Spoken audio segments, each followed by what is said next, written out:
Hello welcome to your on channel NEET Gyan Navodaya. सो देखिए हमने अपना थाइमस तक कवर कर लिया है।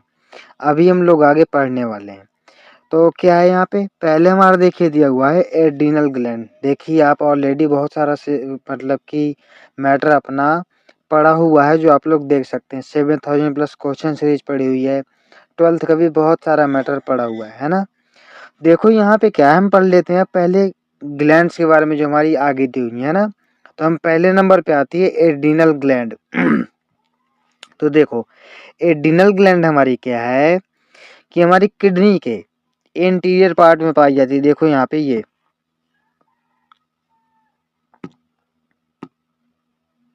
किडनी के दोनों किडनी के इंटीरियर पार्ट में आपके एड्रीनल ग्लैंड्स पाई जाती हैं। कौन सी? Adrenal glands. दोनों किडनी में, दो किडनी होती है ना हमारे पास, दोनों किडनी के इंटीरियर पोर्शन में पाई जाती हैं आपकी एड्रीनल ग्लैंड्स। ये देखिए आपकी 2 पार्ट्स में डिवाइड होती है। ये मान लो एड्रीनल ग्लैंड का देखिए डायग्राम दिया हुआ है। तो हमने बहुत जगह पढ़ा है। देखिए ओवरी में भी ऐसा होता है, यहाँ भी ऐसा ही होता है ना। किडनी में भी देखिए ऐसा ही होता है कि जो बाहर वाला पोर्शन होता है इसको हम बोलते हैं कॉर्टेक्स। तो हम यहाँ पे एड्रीनल ग्लैंड की बात कर रहे हैं तो आपका बाहर वाला पोर्शन हो जाएगा डेट इज एड्रीनल कॉर्टेक्स। और जो हमारा अंदर वाला पोर्शन होता है डेट इज कॉल्ड मेडुला। ये आपका एड्रीनल मेडुला हो जाएगा। ठीक है। एड्रीनल मेडुला भी हमारा यहाँ पे 3 पार्ट में डिवाइड होता है, उसके बारे में हम बाद में पढ़ेंगे। सॉरी, एड्रीनल कॉर्टेक्स हमारा 3 पार्ट में यहाँ पे डिवाइड होता है, उसके बारे में हम लोग बाद में पढ़ेंगे। पहले हम लोग एड्रीनल मेडुला के बारे में पढ़ लेते हैं, है ना। तो एड्रीनल मेडुला हमारा क्या करता है, 2 टाइप्स ऑफ हार्मोन्स निकालता है। देखो मैं आपको बता दूं पहले। देखो our body has one pair of adrenal glands, one at the anterior part of the each kidney, है ना। देखो the gland is composed of 2 types of tissue. The centrally located tissue is called the adrenal medulla. जो हमारा बीच में होता है, अंदर होता है, that is called medulla. जो हमारा बाहर की तरफ होता है पेरीफेरी पे, that is called cortex. And the outside this lies the adrenal cortex. ठीक है। दोनों अपने अपने देखिए अलग अलग रोल प्ले करते हैं, दोनों अपने अलग अलग हार्मोन्स बनाते हैं, है ना। दोनों अलग अलग रोल प्ले करेंगे, अलग अलग अपने हार्मोन्स बनाएंगे। तो क्या करें, हम पहले हम लोग पढ़ लेते हैं एड्रीनल मेडुला के बारे में। देखिए जो हमारे मेडुला है, एड्रीनल मेडुला, वो आपके 2 टाइप्स ऑफ हार्मोन सीक्रेट करता है। ठीक है। यहाँ पे एड्रीनल मेडुला क्या करता है, 2 टाइप्स ऑफ हार्मोन्स हमारे सीक्रेट करता है।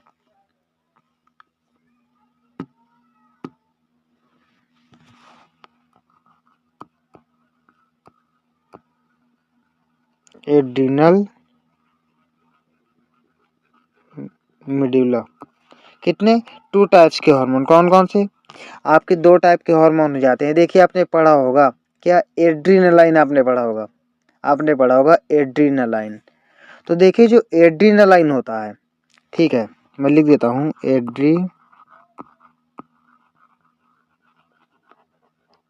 बहुत जगह आपने सुना होगा। इसका दूसरा नाम होता है एपिनेफ्रिन। क्या होता है? एपिनेफ्रिन। दूसरा नेम इसका होता है, और लगा के मैं लिख देता हूँ एपिनेफ्रिन। एपिनेफ्रिन,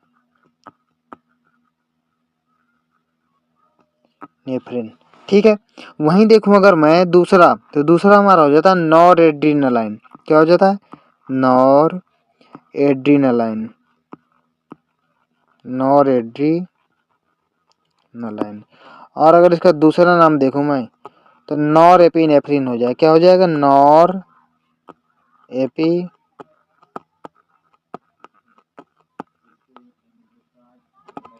ये आपका नॉर एपिनेफ्रिन हो जाएगा। इन सबको मिला करके हम क्या बोलते थे, कॉमन इनको अगर मिला करके हम बोलना चाहें, देखिए कॉमन हम इनको मिला करके बोलते थे कैटेकोलामाइंस। कॉमन हम इन हार्मोन्स को मिलाकर बोल देते हैं। कॉमनली हम क्या बोलते हैं दोनों को? दीज आर, कॉमनली इनको बोलते थे कैटेकोलामाइंस। कैटेकोलामाइंस हम इनको बोल देते हैं। तो कैटेकोलामाइंस हमारे देखो एड्रीनलाइन और नॉर एड्रीनलाइन दोनों हमारे क्या हो जाते हैं, कैटेकोलामाइंस कहलाते हैं। ठीक है। ये आपके सीक्रेट कब होते हैं? जब किसी टाइप का देखो स्ट्रेस होता है, कोई इमरजेंसी होती है, तब ये आपके सीक्रेट होते हैं। ये आपके सिचुएशन बेस्ड हार्मोन होते हैं। These are called situation based hormone. Situation based क्यों बता रहा हूँ, ये आपके सिचुएशन बेस्ड हार्मोन होते हैं, है ना। कोई सांप आपके पीछे पड़ गया, आप दौड़ लगा दोगे भाई, इस बॉडी में एनर्जी हो चाहे ना हो, आप दौड़ लगा दोगे।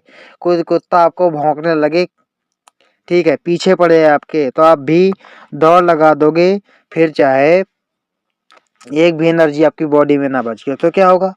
कोई स्ट्रेस हो जाए, है ना, कोई आपको प्रॉब्लम हो जाए, है ना, कोई आपके जानवर पीछे पड़े हैं, तो आप लोग एकदम से भागते हो।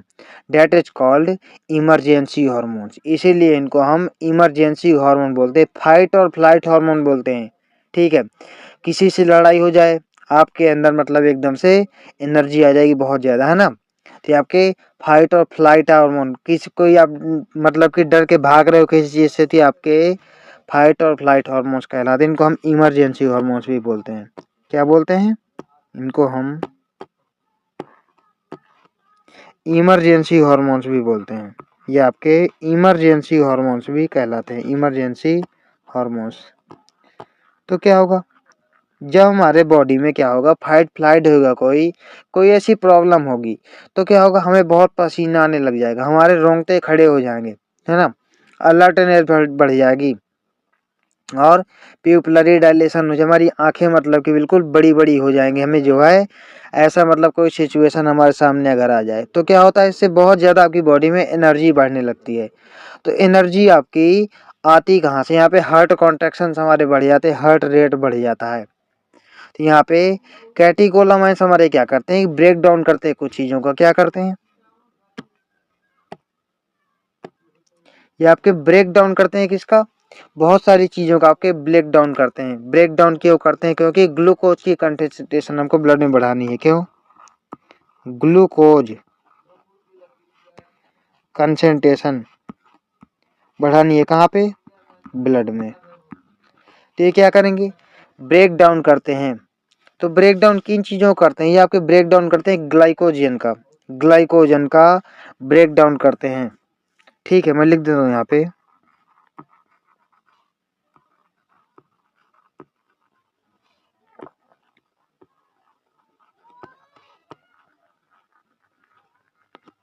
ग्लाइकोजन का ब्रेक डाउन करते हैं। और क्या करते हैं आपके, देखो, जब ग्लाइकोजन का ब्रेक डाउन होगा तो इससे क्या होगा, ग्लूकोज, देखो मैं आपको बताऊं, जब ग्लाइकोजन का ब्रेक डाउन होता है भाई, तो ग्लूकोज लेवल बढ़ेगा ना ब्लड में, क्योंकि इसका जब ब्रेक डाउन होगा तो यहाँ से बनता है ग्लूकोज। ग्लाइकोजन किससे मिलकर बना होता है? अल्फा डी ग्लूकोज से मिलकर आपका ग्लाइकोजन बना होता है।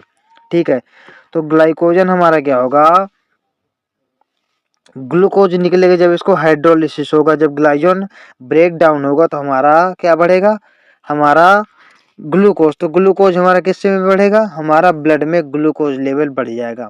तो इसलिए आपका ये हेल्प करता है। ये आपके और क्या करते हैं, ये आपके ब्रेक डाउन करते हैं लिपिड्स, प्रोटीन्स, यानी ग्लाइकोनियोजेनेसिस भी करते हैं, यानी आपके प्रोटीन्स और लिपिड की हेल्प से क्या बना लेते हैं, आपके वो बना लेते हैं ग्लाइको।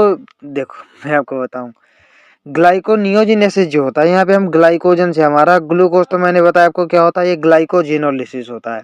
ठीक है, वहीं अगर ग्लाइकोनियोजेनेसिस होता है, नई नई चीज़ों से हमको ग्लाइकोजन बनाना, ठीक है, इसको हम कहते हैं gluconeogenesis.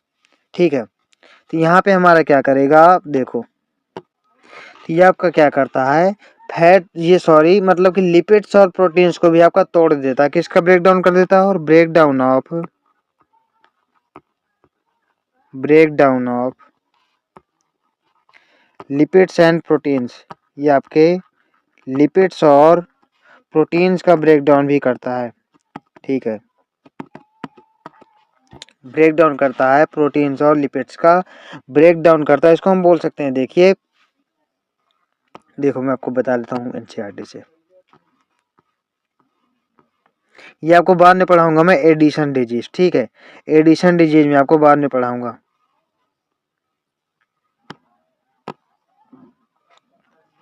Adrenal medulla secretes two hormone that is adrenaline, epinephrine और नॉरएड्रीनालाइन और norepinephrine. These are commonly called as catecholamines. इनका काम क्या होता है? Adrenaline and noradrenaline are rapidly secreted in response to, किसी टाइप का कोई स्ट्रेस आ जाए, काइंड ऑफ ड्यूरिंग इमरजेंसी हो जाए, है ना, या कोई सिचुएशन ऐसी आ जाए जिसमें हमें मतलब कि बहुत ज़्यादा ग्लूकोज लेवल बढ़ाना हो, उसमें किसमें? ये ब्लड में। क्यों? क्योंकि कोई हमें फाइट हो, फ्लाइट हो, इन सब चीज़ों के बारे में। तो आपका ट्रिपल एफ हार्मोन भी कहलाता है, फाइट फ्लाइट फ्राइट, है ना, फाइट फ्लाइट फ्राइट, ये हमारा ट्रिपल एफ हार्मोन भी कहलाता है। These are called emergency hormones, hormones of fight flight और फ्राइट भी होता है, ठीक है। ट्रिपल एफ हार्मोन हमारा कहलाता है, ये कहलाता है triple F hormone, fight flight और fright. These hormones increase alertness, alertness बढ़ जाती है भाई अचानक से, आंखें बड़ी बड़ी आपकी हो जाती है, पेपलरी डायलेशन हो जाता है, pilo erection, raising of hairs यानी रोंगटे खड़े हो जाते हैं, स्वेटिंग पसीना आने लगता है। Both hormones increase the heart beat and strength of the heart contraction, ये आपका हार्ट बीट, हम दौड़कर भाग, एकदम से हम भागने लगे, कोई हमारे सांप पीछे पड़ जाए तो क्या होगा? हार्ट बीट हमारी बढ़ जाएगी, हमें बहुत ज़्यादा बॉडी को एनर्जी की नीड होगी, तो ग्लूकोज आपका ग्लूकोज आपका ब्लड में आना चाहेगा, तो क्या करेगा? रेट ऑफ रेस्पिरेशन भी यहाँ पे बढ़ जाएगा। तो आपकी कैटेकोलामाइंस क्या करेंगे? Stimulate the breakdown of glycogen, glycogen से क्या बना लेंगे? ग्लूकोज आपका बना लेंगे, रिजल्टिंग इन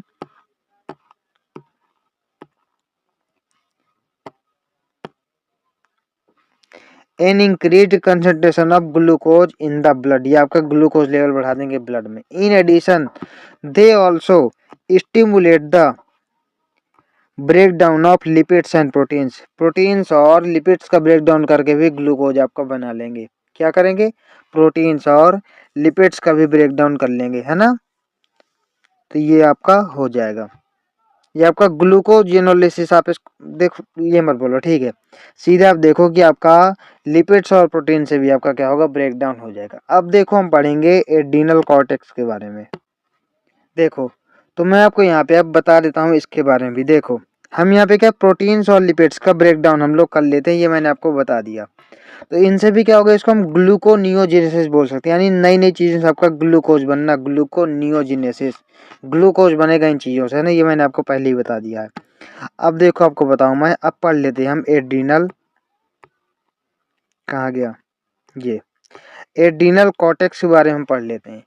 तो एड्रीनल कॉर्टेक्स में हमारे 3 पार्ट देखिए हमको दिखाई देंगे, हमको जो है 3 चीज़ें यहाँ पे दिखाई देंगे, 3 पार्ट एड्रीनल कॉर्टेक्स के, तो इसके बारे में हम लोग यहाँ पे पढ़ेंगे। तो एड्रीनल कॉर्टेक्स में क्या होगा? देखिए, मेडुला तो मैंने आपको बता दिया। अब कॉर्टेक्स में देखिए क्या है कि हमारा कॉर्टेक्स जो है ये भी हमारा 3 लेयर्स में डिवाइड हो जाएगा। कॉर्टेक्स हमारा 3 लेयर में डिवाइड हो जाएगा, मैं लिख देता हूँ, देखिए।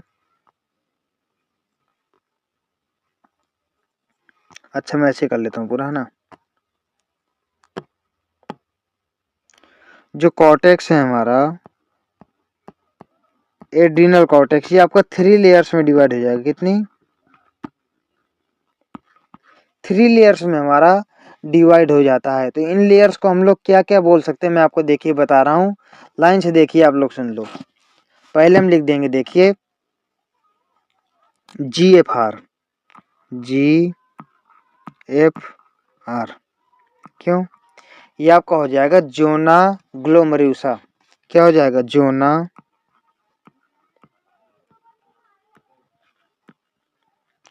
ग्लोमरुलोसा। आपका दूसरा क्या हो जाएगा? जोना फैसिकुलेटा, जोना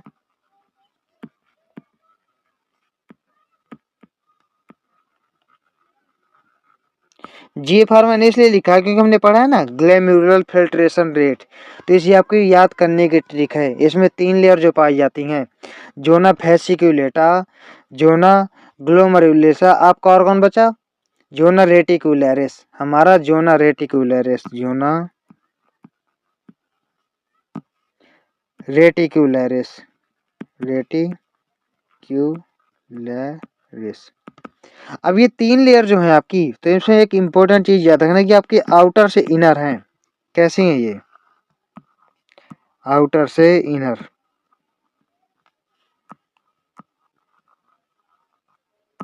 आउटर से इनर है हमारी। देखो ये मैंने आपको बताया ही था ना कि आउटर से इनर इतना आपका हो जाएगा। तो देखिए क्या होगा, इस सारी लेयर्स मिल करके आपकी ये एड्रीनल कॉर्टेक्स की बहुत सारे हार्मोन्स रिलीज करती हैं। ठीक है, एड्रीनल कॉर्टेक्स, मैं यहाँ पे कलर चेंज कर लेता हूँ। Adrenal cortex secrete many hormones, लिख दे यहाँ पे एड्रीनल कॉर्टेक्स।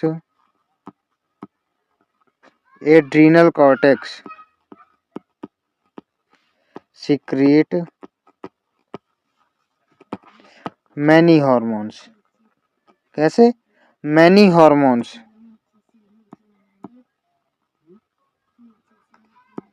इनको हम कॉमनली क्या बोल देते हैं? ये हमारे कॉमनली कॉर्टिकॉइड्स कहलाते हैं। कॉमनली हमारे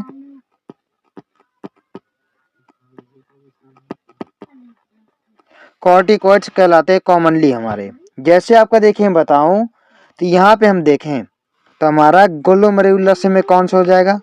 हमारे ग्लोमेरुलोसा में मिनरेलोकॉर्टिकॉइड्स हो जाएंगे, है ना? मिनरेलो कॉर्टिकॉइड्स। ठीक है, वहीं अगर हम देखें किससे? जोना फेसिकुलेटा से, तो इससे ग्लूकोकॉर्टिकॉइड्स निकलेंगे आपके। कौन से? ग्लूकोकॉर्टिकॉइड्स। ग्लूकोकॉर्टिकॉइड्स।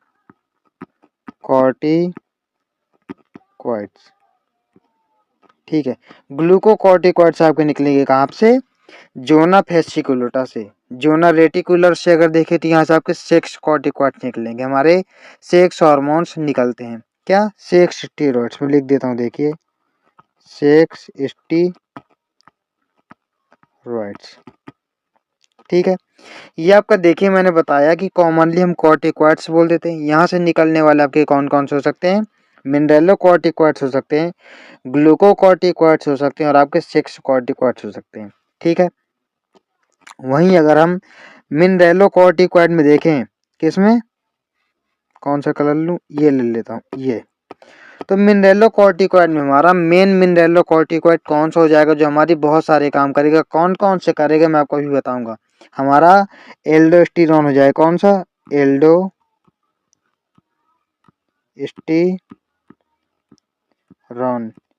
इसके बारे में हम लोग पढ़ चुके हैं। अभी मैं आपको और बताऊंगा कि हमारा एल्डोस्टेरॉन हमारा क्या काम करता है ना। और हमारा ये ग्लूकोकॉर्टिकॉइड मेन हमारा कौन सा हो जाएगा? मेन हमारा ग्लूकोकॉर्टिकॉइड हो जाएगा आपका कॉर्टिसोल। कौन सा? कॉर्टिसोल। अभी इन सब चीजों के बारे में हम डिटेल में पढ़ेंगे। आपके सेक्स कॉर्टिकॉइड से बहुत ज्यादा मतलब कि सेक्स हार्मोन से इन सब चीजों से निकलते हैं आपके, है ना। देखिए मैंने आपको काफी कुछ इसमें कवर करने की कोशिश करी है कि हमारे कॉमन कॉर्टिकॉइड्स कहलाते हैं, है ना। आपका एल्डोस्टेरॉन मिनरेलोकॉर्टिकॉइड है। ग्लूकोकॉर्टिकॉइड कौन है? आपका मेन कॉर्टिसोल है। अब देखो ग्लूकोकॉर्टिकॉइड्स जो है हमारे, जो हमारा कॉर्टिसोल आ रहा है दैट इज ग्लूकोकॉर्टिकॉइड। मैं आपको देखिए एक एक करके बता रहा हूँ इनके बारे में, है ना। देखो तो जो हमारा यहाँ पे क्या है, ग्लूकोकॉर्टिकॉइड है। ये आपका क्या करता है पहली बात देख लेते हैं। ग्लूकोकॉर्टिकॉइड, ग्लूकोकॉर्टिकॉइड मेन ग्लूकोकॉर्टिकॉइड क्या है आपका? कॉर्टिसोल है। ये क्या करता है? ये आपका ग्लूकोनियोजिनेसिस करता है, यानी ग्लूकोज बनाता है प्रोटीन्स लिपिड्स फैट से, है ना। ये आपका ग्लूकोनियोजिनेसिस करता है। मैं लिख देता हूँ यहाँ पे ग्लूकोनियोजिनेसिस,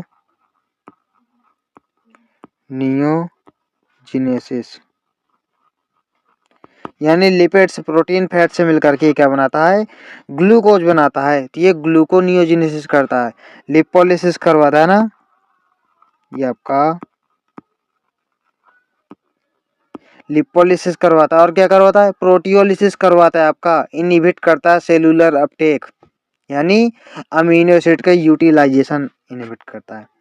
लिपोलिसिस करवाता है और हमारा क्या करवाता है? प्रोटियोलिसिस करवाता है। ये हमारा प्रोटियोलिसिस करवाता है और क्या करेगा? इनहिबिट करेगा cellular uptake and utilization on amino acids, यानी इनहिबिट करेगा इनहिबिट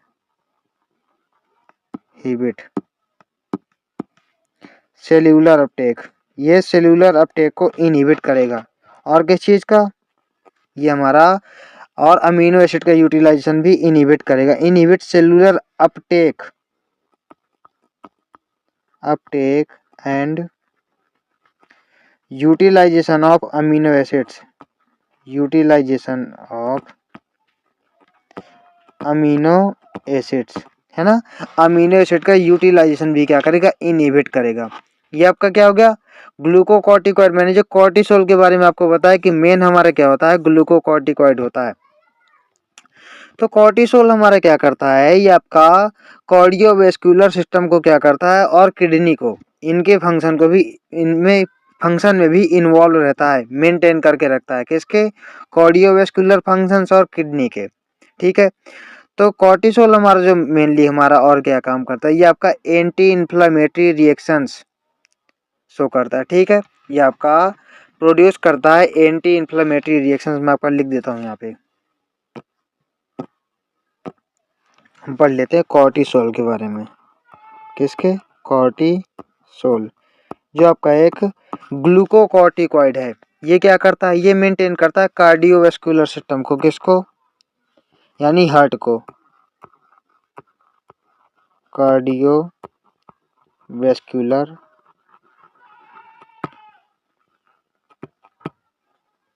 सिस्टम को।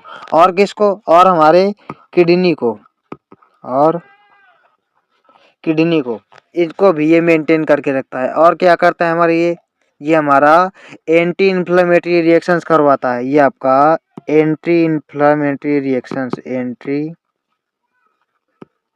इन्फ्लेमेटरी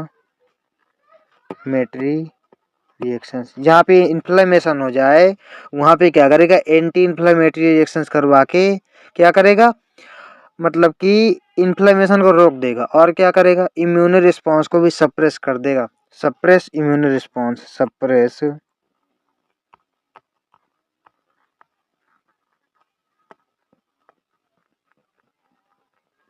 इम्यून रिस्पांस, ये इम्यून रिस्पांस को भी सप्रेस कर देगा। ये चीजें देखिए, मैंने आपको कॉर्टिसोल के बारे में काफी हद तक चीजें मैंने आपको बता दी।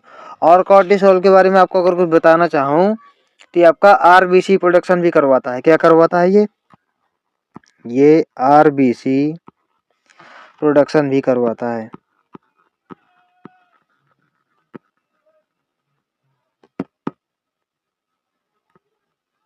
आरबीसी प्रोडक्शन भी आपका करवाता है। ये हमारा किसका काम हो गया, कॉर्टिसोल का। अब देखिए मैं तो आपको पढ़ा देता हूँ, है ना।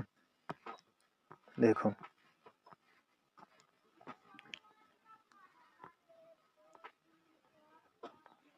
ये देखो, हम ये पढ़ रहे थे कि एड्रिनल मेडुला कॉर्टेक्स में हमारे 3 लेयर्स होती हैं। कौन कौन सी, the adrenal cortex have divided into 3 layers, that is zona reticularis, ये आपकी इनर लेयर है। मैंने आपको बताया ना, आउटर इनर बताया है मैंने आपको। जोना फेसिकुलेटा आपकी मिडिल लेयर है, जोना ग्लूमेरुलस आपके आउटर लेयर है। मैंने जीएफआर बताया outer to inner.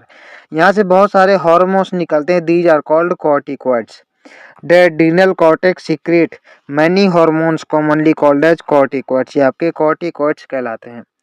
The corticoids which are involve in carbohydrate metabolism called glucocorticoid, जो हमारे कार्बोहाइड्रेट के मेटाबॉलिज्म में इन्वॉल्व होते हैं, that is called glucocorticoids. Glucocorticoids मैंने आपको किससे बताए थे, मैंने आपको ग्लूकोकॉर्टिकॉइड्स बनाए थे जोना फेसिकुलेटा से। इन आवर बॉडी कॉर्टिसोल क्या करता है, कॉर्टिकोसोल आपका मेन कॉर्टिकॉइड है। मैंने आपको बताया ग्लूकोकॉर्टिकॉइड मेन कौन सा है, कॉर्टिसोल। मेन मिनरेलोकॉर्टिकॉइड कौन है, एल्डोस्टेरॉन, मैंने आपको बताया।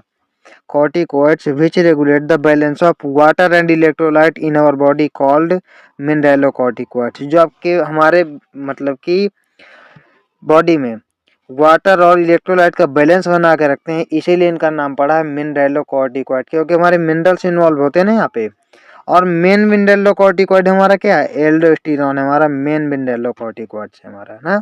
ठीक है, अब देखो ग्लूकोकॉर्टिकॉइड्स में बारे मैंने आपको क्या बताया, ये हमारा ग्लूकोनियोजिनेसिस, glucocorticoids involved in gluconeogenesis lipolysis और हमारा प्रोटियोलिसिस। और क्या कराता है, इनहिबिट सेल्यूलर अपटेक करवाता है, यूटिलाइजेशन अमीनो एसिड को भी इनहिबिट करता है। Cortisol also involve in maintaining the cardiovascular system, मैंने बोला ना cardiovascular system as well as kidney को भी ये मेंटेन करता है, ये भी मैंने आपको बताया। और क्या बताया मैंने आपको कि ग्लूटो जो हमारा कॉर्टिसोल है ये और क्या करता है, एंटी इन्फ्लेमेटरी रिएक्शन शो करता है, सप्रेस कर देता है इम्यून सिस्टम को, produces anti inflammatory reaction and suppress the immune response. और आरबीसी प्रोडक्शन भी आपका करवाता है। ये मैंने आपको यहाँ तक का बता दिया किसके, कॉर्टिसोल के बारे में, कि आपका ये आरबीसी प्रोडक्शन भी करवाता है, इम्यूनो सिस्टम को क्या करता है, सप्रेस करता है, आरबीसी प्रोडक्शन करवाता है। ठीक है, ये आपके कॉर्टिसोल के बारे में हो गया। अब देखिए हम पढ़ लेंगे एल्डोस्टेरोन के बारे में, जो मेन हमारा मिनरलोकॉर्टिकॉइड है। तो अब हम लोग यहाँ पे एल्डोस्टेरोन के बारे में पढ़ लेते हैं। तो एल्डोस्टेरोन के बारे में हम पहले भी कई बार पढ़ चुके हैं। आपके रीनल ट्यूब्यूल्स पे काम करता है, ये वाटर का रीअब्जॉर्प्शन करवाता है आपका, है ना, और पोटेशियम का एक्सक्रीशन करवाता है। देखो मैं आपको सीधे बता देता हूँ, सिंपल सा, हम पढ़ चुके हैं क्योंकि इसके बारे में, है ना।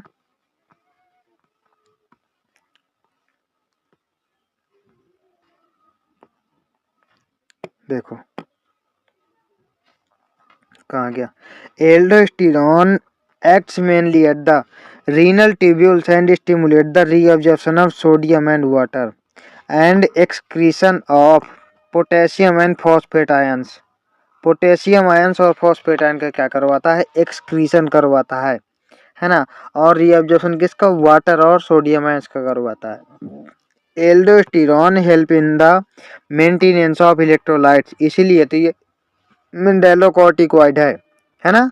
कहाँ पे, बॉडी फ्लूइड में ये सब बना करके रखता है, ऑस्मोटिक प्रेशर बना करके रखता है, ठीक है, ब्लड प्रेशर भी मेंटेन करके रखता है, यानी बॉडी फ्लूइड वॉल्यूम को मेंटेन करके रखता है, ऑस्मोटिक प्रेशर बना करके रखता है, ब्लड प्रेशर को मेंटेन करके रखता है। स्मॉल, अब देखो हम पढ़ रहे हैं अब किसके बारे में, ये हमारा एल्डोस्टेरोन के बारे में, बस इतना ही दिया हुआ है।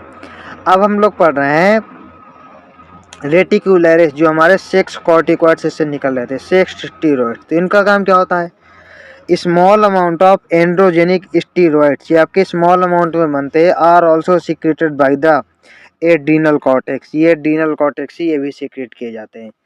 Which plays in important role in growth of axial hairs, ये आपके एक्जियल हेयर में हेल्प करते हैं, प्यूबिक हेयर में, और facial hair during the puberty, यानी ये कुल मिला के पुबर्टी में हेल्प करते हैं, इसीलिए इनका नाम है सेक्स स्टीरॉइड्स। हमारे सेक्स हार्मोन्स यहाँ से निकलते हैं रेटिकुलरिस से, है ना।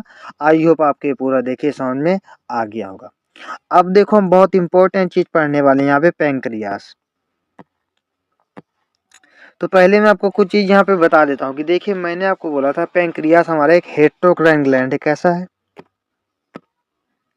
पैंक्रियास हमारा एक हेटेरोक्राइन ग्लैंड है, हेटेरोक्राइन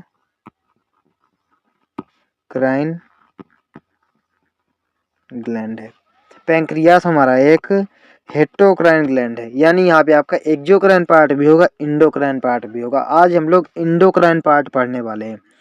देखो pancreas is a composite gland which act as both exocrine and endocrine gland, ये हमारा एक्सोक्राइन की तरह भी और इंडोक्राइन की तरह भी काम करता है। तो देखो जो पैंक्रियास है उसका 1 से 2% ही सिर्फ आपका इंडोक्राइन ग्लैंड की तरह काम करता है, यानी जो आपका पैंक्रियास है इसका कितना 1 से 2%, 1 से 2% ही कैसे काम करता है इसका, एक जो एंडोक्राइन ग्लैंड की तरह काम करता है, 1 से 2% हमारा इसका काम करता है एंडोक्राइन ग्लैंड की तरह। इसको हम बोलते हैं, इसमें आपके 1 से 2 मिलियन क्या पाए जाते हैं इसमें हमारे, ये आपका एंडोक्राइन की तरह काम करता है, एंडोक्राइन की तरह। इसमें हमारे 1 से 2 मिलियन पाए जाते हैं क्या, islets of Langerhans, islets of Langerhans, ये साइंटिस्ट के नेम पर पड़ा है, आइलेट्स ऑफ लैंगरहैंस इसमें पाए जाते हैं। 1 से 2 मिलियन आइलेट्स ऑफ लैंगरहैंस यहाँ पे पाए जाते हैं। ठीक है। तो जो 1 से 2 मिलियन पाए जाएंगे यहाँ पे, तो ये क्या करते हैं, पहली बात ये एंडोक्राइन पार्ट में आता है 1 से 2% इसका पूरे पैंक्रियास का। तो ये आपके 2 मेन टाइप्स के क्या करते हैं यहाँ पे सेल्स होते हैं। इसमें जो आपके 1 से 2% पार्ट है, इसमें 2 टाइप के सेल्स होते हैं। कौन कौन से? अल्फा सेल्स होते हैं और हमारे बीटा सेल्स होते हैं। कौन?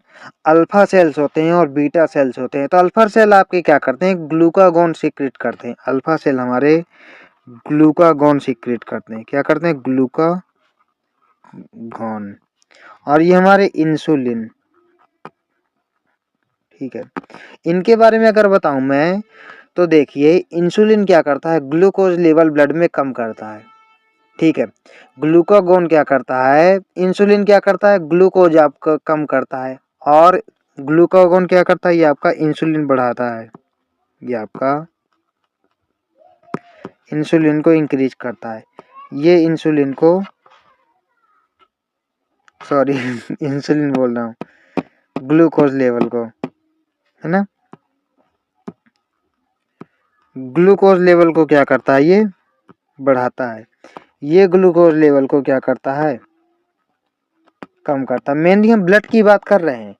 ये ग्लूकोज को कम करता है, इसीलिए आप ये हाइपोकैल्सियमिक बोल रहा हूँ। ये आपका इंसुलिन को क्या करता है, कम करता है। तो ये आपका हाइपो इंसुलिन, देखो एक होता है, जैसे मैंने बताया ग्लूकोज के बारे में, तो आपके एनसीईआरटी ने क्या टर्म यूज किया, ये बता दूं मैं। एनसीईआरटी ने टर्म यूज किया है हाइपरग्लाइसेमिक, ठीक है। यानी जो ग्लूकोज लेवल बढ़ाता है, एक होता है हाइपोग्लाइसेमिक। हाइपोग्लाइसेमिक जो ग्लूकोज लेवल को कम करता है, ठीक है। ये आपका हो गया। तो ये क्या कर रहा है, ग्लूकोज बढ़ा रहा है, तो ये आपका हाइपरग्लाइसेमिक होगा। क्या होगा, ये ग्लूकोज लेवल बढ़ा रहा था, आपका ग्लाइसेमिक होगा। कैसा लिख देता हूं मैं,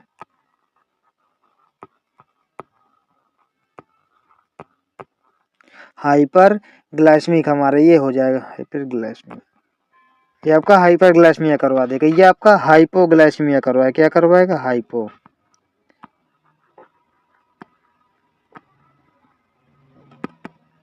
ये आपका हाइपोग्लाइसेमिया करवाएगा। तो ये आपका कैसा हो जाएगा, हाइपोग्लाइसेमिक हो जाएगा आपका। और ये आपका कैसा हो जाएगा, ये आपका हाइपर ग्लाइसेमिक हो जाएगा, ये आपका हाइपोग्लाइसेमिक हो जाएगा। यानी ये आपका ग्लूकोज बढ़ाएगा, ये आपका ग्लूकोज घटाएगा। तो इनके बारे में कुछ कॉमन चीजें देखिए, मैं आपको बताना चाहूंगा एक एक के बारे में, है ना। देखो हम पढ़ लेते हैं पहले। देखो एक और निकलती है आपकी गामा सेल्स भी होती हैं, जो सोमैटोस्टेटिन निकालता है, जो इन दोनों को बराबर बना करके रखता है। लेकिन हमारे यहाँ पे नहीं दिया है, तो वो चीज हम लोग यहाँ पे नहीं पढ़ेंगे। तो पहली बात, दोनों हमारे पेप्टाइड हार्मोन है। तो पहले मैं आपको ग्लूकागॉन के बारे में पढ़ा देता हूँ, ठीक है। ग्लूकागॉन, तो मैंने ग्लूकागॉन के बारे में क्या पढ़ाया आपको, पहली बात तो ये हमारा कैसा है, ब्लड लेवल बढ़ा रहा है, हाइपर ग्लाइसेमिक है, हाइपर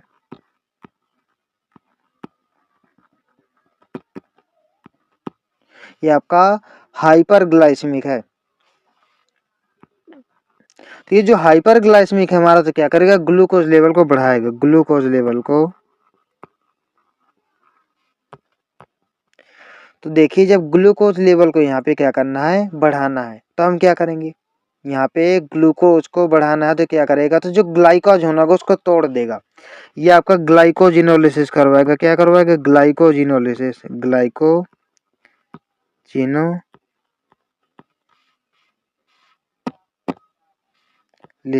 इसका मतलब क्या है, इसका मतलब है भाई कि आप क्या करेगा, ग्लाइकोजन को तोड़ेगा, ग्लाइकोजन को तोड़ेगा ग्लूकोज में। भाई जब ग्लूकोज बनाएगा तभी तो ग्लूकोज लेवल बढ़ेगा। तो इसने क्या किया, यहाँ पे मैं इसको अलग कर देता हूँ, ग्लाइकोजन को ग्लूकोज में तोड़ेगा, इसे हम बोलते हैं ग्लाइकोजिनोलिसिस। यानी ये ग्लाइकोजन को तोड़ेगा ग्लूकोज में। तो ग्लूकोज जब टूटेगा ग्लाइकोजन, तो ग्लूकोज बनेगा, तो ग्लूकोज जब बनेगा तो ग्लूकोज क्या हो जाएगा, ग्लूकोज लेवल आपका बढ़ जाएगा, ठीक है। तो ग्लूकागॉन क्या करते हैं, पहली बात ये लीवर सेल्स में काम करता है, हेपेटोसाइट में। तो ये क्या करता है, यहाँ पे हेपेटोसाइट में काम करता है और आपका ग्लाइकोजेनोलिसिस करवा देता है। ग्लाइकोजेनोलिसिस आपका करवा देता है, मतलब ग्लाइकोजन को तोड़ देता है। कहाँ पे, हेपेटोसाइट में वर्क करके। कहाँ पे वर्क करता है ये करने के लिए वर्क ऑन, ये स्टिमुलेट लिख दूं, वर्क ऑन हेपेटोसाइट, यानी लीवर सेल्स पे। वर्क ऑन लीवर सेल आप बोल रही है, उन पे एक्ट करता है ना, ये भी आप लिख सकते हो। तो इन पे क्या करता है, स्टिमुलेट करवाता है, फिर ग्लाइकोजिनोलिसिस। तो इससे क्या हो जाता है, ग्लूकोज लेवल बढ़ जाता है। इससे होता है ग्लूकोज लेवल बढ़ जाता है, और ग्लूकोज लेवल बढ़ जाएगा तो ये क्या होगा, हाइपरग्लाइसीमिया, यानी ये बढ़ा देगा हमारा ब्लड का लेवल। तो क्या हो जाएगा, और एक बात, सेल्स आपकी ग्लूकोज ले लेती हैं बहुत सारी, तो सेल्यूलर अपटेक भी कम कर देगा। क्या करेगा, सेल्यूलर अपटेक कम कर देगा, यानी सेल्स आपकी ग्लूकोज न ले तो ग्लूकोज आपका ब्लड में बना रहेगा। तो ये आपका सेल्यूलर अपटेक भी कम कर देगा, सेल्यूलर अपटेक कम कर देगा। सेल्यूलर अपटेक कम कर देगा कि सेल्स जब आपकी ग्लूकोज नहीं लेंगी तो ब्लड में ग्लूकोज आपका ज्यादा बना रहेगा। देखो, जब हमारा ग्लूकोज नहीं लेंगी सेल्स हमारी, सेल्यूलर अपटेक जब कम कर देगा ये, तो क्या हो जाएगा, ग्लूकोज नहीं लेंगी तो ग्लूकोज लेवल यहाँ पे बढ़ा रहेगा, इसीलिए हम इसको बोलते हैं, क्या करेगा, हाइपरग्लाइसीमिक। अब देख लो, अब इसका जस्ट अपोजिट, जस्ट अपोजिट अगर आप देखो तो क्या होगा, हाइपर की जगह आ जाएगा हाइपोग्लाइसीमिक। ठीक है, सेल्यूलर अपटेक क्या कर रहा है, ये घटा रहा है, तो ब्लड में ज्यादा रहेगा, तो आपका इंसुलिन क्या करेगा, सेल्यूलर अपटेक बढ़ा देगा, सेल्यूलर अपटेक बढ़ा देगा। ठीक है, वहीं आपका ग्लूकोज यहाँ पे क्या हो रहा है, बढ़ रहा है, वहां पे ग्लूकोज घट ही जाएगा। यहाँ पे ग्लाइकोजेनोलिसिस हो रहा है, यानी ग्लाइकोजन आपका टूट रहा है, किसमें, ग्लूकोज में, तो वहां पे होने लगेगा आपका ग्लाइकोजिनेसिस, यानी ग्लाइकोजन आपका बनने लगेगा। तो मैं क्या करता हूँ, आपको इसका जस्ट अपोजिट बता देता हूँ, इसका जस्ट अपोजिट आपको मैं बता देता हूँ। देखो, वहीं हम अगर इंसुलिन की बात करें,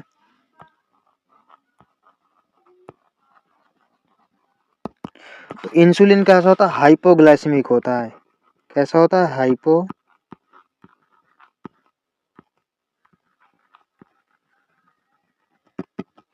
ब्लड ग्लूकोज क्या करेगा, कम कर देगा, blood glucose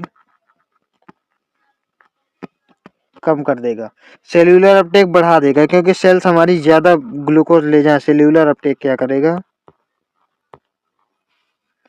cellular Uptake increase कर देगा कि सेल्स आपकी ज्यादा ग्लूकोज ले जाए, तो ब्लड में क्या हो, ग्लूकोज कम हो जाए, सेल्यूलर अपटेक ये बढ़ा देगा। वहां पे हमारा क्या हो रहा था, ग्लाइकोजिनोलिसिस, यानी ग्लाइकोजन टूट रहा था, यहाँ पे ग्लाइकोजिनेसिस होगा, यानी ग्लाइकोजन बन रहा होगा, ग्लाइकोजिनेसिस, मतलब यहाँ पे क्या हो जाएगा, ग्लूकोज से ग्लाइकोजन बनेगा, ग्लाइकोजन बनेगा, कि आपका ग्लाइकोजिनेसिस यानी फॉर्मेशन, ग्लाइकोजिनोलिसिस, लिसिस मतलब टूटना, तो वो आपका लिसिस करवा रहा था, ये क्या करेगा। अब देखो, अब बताऊं मैं बात एक आपको, ये आपका हेपेटोसाइट में वर्क करेगा आपका, और किसमें, एडिपोज टिश्यू में। एडिपोज टिश्यू में हमने क्या बोला कि आपकी चीजें फैट क्या करते हैं, ये चीजों का स्टोरेज कर लेते हैं, कि आपका हेपेटोसाइट में वर्क करेगा और आपका एडिपोसाइट्स में भी करेगा। तो क्या होगा, सेल्यूलर ग्लूकोज और यूटिलाइजेशन बढ़ जाएगा, क्या होगा, बढ़ जाएगा, सेल्यूलर अपटेक बढ़ जाएगा, मैंने पहले ही बता दिया। तो कहाँ कहाँ पे वर्क करेगा भाई, ये हमारा वर्क करेगा हेपेटोसाइट पे, और एडिपोसाइट पे भी वर्क करेगा। कहाँ पे, ये हमारा एडिपोसाइट पे भी वर्क करेगा, यानी एडिपो टिश्यू जो होते हैं, एडिपोसाइट्स, तो क्या करेंगे, वहां से ये ग्लूकोज को ले लेंगे ब्लड से, ब्लड से ग्लूकोज को ले लेंगे, तो ग्लूकोज लेवल घट जाएगा। ठीक है, ग्लूकोज लेवल घट जाएगा, और क्या करता है ये आपका ग्लाइकोनियोजिनेसिस भी करता है, यानी ग्लाइकोजियो, देखो मैं आपको बताता हूँ इसमें, ठीक है, देख लेते हैं।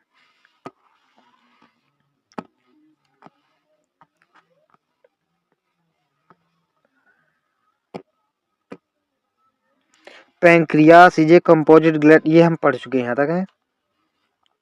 To endocrine pancreas consist of islets of Langerhans, हमारा एंडोक्राइन पैंक्रियासिस में होते हैं आइलेट्स ऑफ लैंगरहैंस। कितने? There are about 1 to 2 million islets of Langerhans हमारे होते हैं नॉर्मल ह्यूमन के पैंक्रियास में, representing only 1 to 2% of pancreatic tissue. ये आपके पैंक्रियास का सिर्फ 1 to 2% है, बाकी आपका एक्सोक्राइन पार्ट होता है।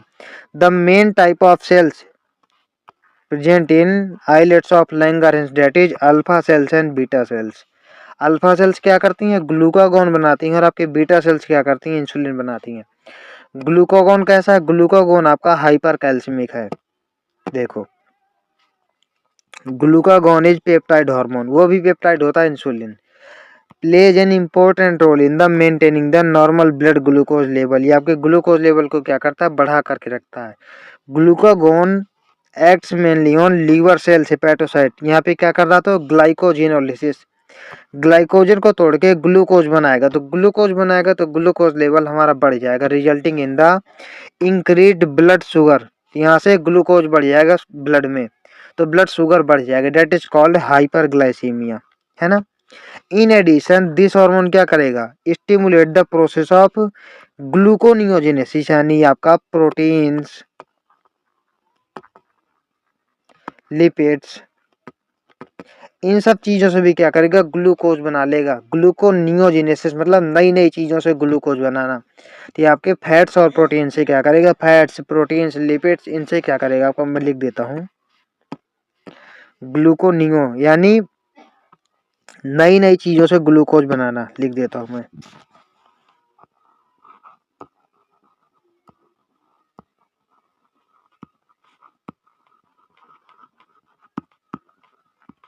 ग्लूकोनियोजेनेसिस यानी आपका जैसे आपका फैट्स हो गए, है ना, प्रोटीन्स हो गए,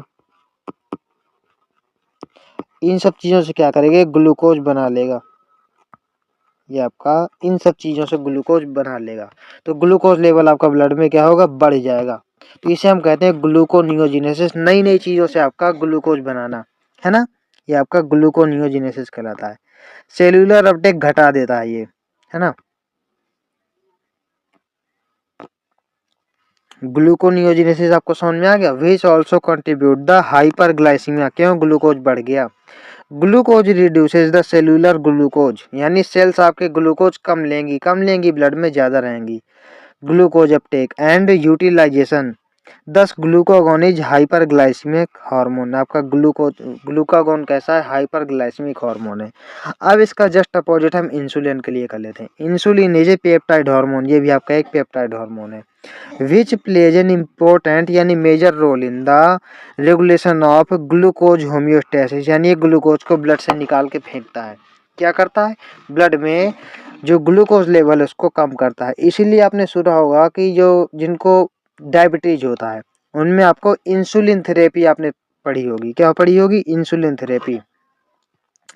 insulin acts mainly on the hepatocytes और एडिपोसाइट्स, वो सिर्फ हेपेटोसाइट पे काम कर रहा था glucagon, but insulin is working on hepatocyte as well as adipocytes. क्यों?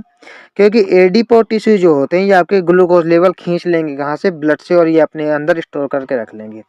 एंड एनहेंस सेल्यूलर ग्लूकोज, ये आपके सेल्यूलर ग्लूकोज अपटेक बढ़ा देगा, है ना, लिखा है enhance, enhance and uptake and utilization, यानी ये बढ़ा देगा आपका सेल्यूलर अपटेक, ग्लूकोज को ब्लड से निकाल करके ये लोग ले लेंगे।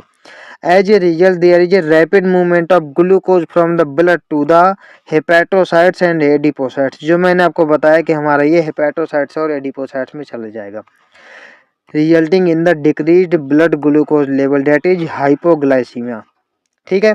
Insulin also stimulate the conversion of glucose to glycogen, ये मैंने आपको पहले ही बता दिया है कि हमारा वहाँ पे ग्लाइकोजिनोलिसिस करवा रहा था, वहाँ पे तोड़ रहा था, यहाँ पे आपका बना रहा है ग्लाइकोजिनेसिस करवा रहा है in the target sales.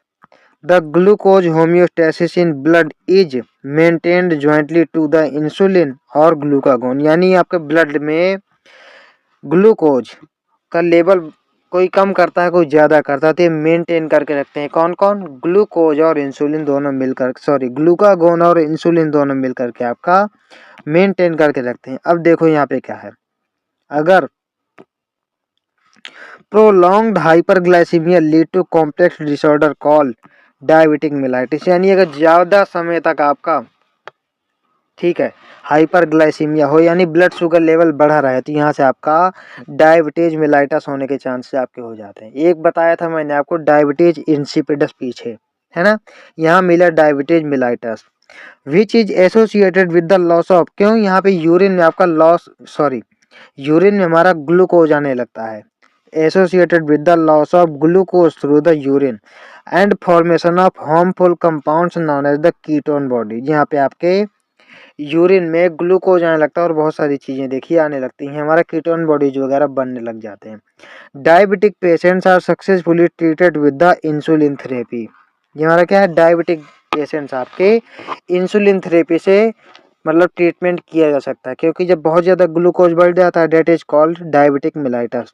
Insulin क्या करता है, कम करता है, तो जब इंसुलिन थेरेपी आपकी ले ली जाएगी तो क्या होगा, ग्लूकोज अपटेक बढ़ा देगा, तो यहाँ से क्या हो जाएगा, ग्लूकोज अपटेक जब बढ़ जाएगा तो ग्लूकोज लेवल कम हो जाएगा हमारा। अब देखिए मैं यहाँ बैक क्यों आया हूँ आपको दिखा दूं पहले, ये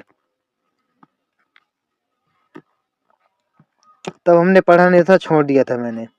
under production of hormones bye the adrenal cortex altars carbohydrate metabolism causing acute weakness and fatigue leading to the disease called Addison's disease। ये आपका जब अंडर प्रोडक्शन होने लगेगा आपके एड्रीनल कॉर्टेक्स के हार्मोन्स का, तो ये आपके कार्बोहाइड्रेट मेटाबॉलिज्म को क्या करेंगे, डिस्टर्ब कर देंगे। ठीक है, डिस्टर्ब कर देंगे जब उसको, तो आपको यहाँ पे अक्यूट वीकनेस हमारी आ जाएगी, ठीक है, एकदम से वीकनेस आ जाएगी, और क्या होगा, फटीग, थकान होने लगेगी।